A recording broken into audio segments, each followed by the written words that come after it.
Hello friends, welcome to SETRecipes. இன்றைக்கி நம்ம பார்க்க போகிற ரெசிபி தக்காளி தோசை. அதை எப்படி பண்ணுறதுன்னு பார்க்கலாம். வாங்க வீடியோக்குள்ளே போகலாம். அதுக்கு முன்னாடி நம்ம சேனல் சப்ஸ்கிரைப் பண்ணாதவங்களாம் பண்ணிக்கோங்க அண்ட் பெல் பட்டனையும் ப்ரெஸ் பண்ணிக்கோங்க. ஒரு பவுலில் இட்லி அரிசி 1 கப் எடுத்துக்கோங்க. பச்சரிசி 1 கப் எடுத்துக்கோங்க. 2 டேபிள் ஸ்பூன் உளுந்தம்பருப்பு சேர்த்துக்கோங்க. 1/4 டீஸ்பூன் வெந்தயம் சேர்த்துக்கோங்க.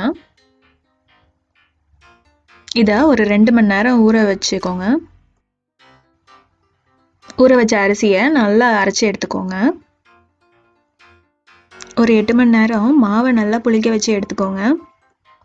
ஒரு ஜார் எடுத்துக்கோங்க. அதில் 2 தக்காளி நான் சேர்த்துக்கிறேன். ரொம்ப அதிகமாக தக்காளி சேர்த்துறாதீங்க, அப்புறம் ரொம்ப புளிப்பாக இருக்கும்.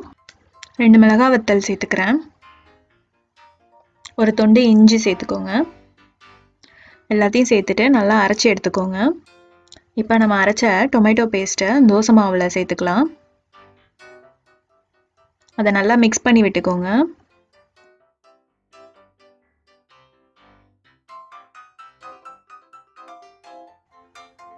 ஒரு குட்டி பேன் எடுத்துக்கோங்க. அது சூடானதும் 2 டேபிள் ஸ்பூன் எண்ணெய் சேர்த்துக்கோங்க. கடுகு உளுந்தம்பருப்பு 1 டேபிள் ஸ்பூன் சேர்த்துக்கோங்க. இது கூட பெருஞ்சீரகம் 1 டேபிள் ஸ்பூன், அப்புறம் நம்ம நறுக்கி வச்சுருக்க வெங்காயம் 1 சேர்த்துக்கலாம். வெங்காயம் வேகிறதுக்கு கொஞ்சம் போல் உப்பு, கொஞ்சம் போல் கருவேப்பிலை சேர்த்துக்கோங்க.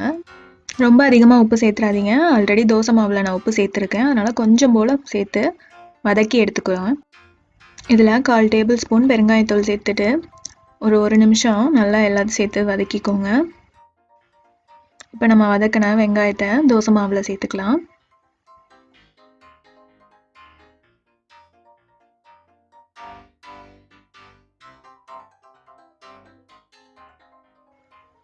தோசைக்கல்ல சூடானதும் தோசை மாவு ஊற்றிக்கோங்க. ரொம்ப மெல்லிசாக ஊற்றிடாதீங்க, கொஞ்சம் மீடியமாக ஊற்றுங்க, இல்லைன்னா தோசை மாவு கல்லில் ஒட்டிக்கிட்டு வராமல் இருக்கும்.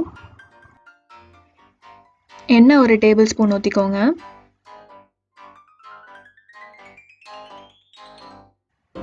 ஒரு சைடு வெந்ததும் இதை நம்ம திருப்பி போட்டு இன்னொரு சைடும் நல்லா வேக வச்சுக்கலாம். இன்னொரு சைடும் வெந்துருச்சு.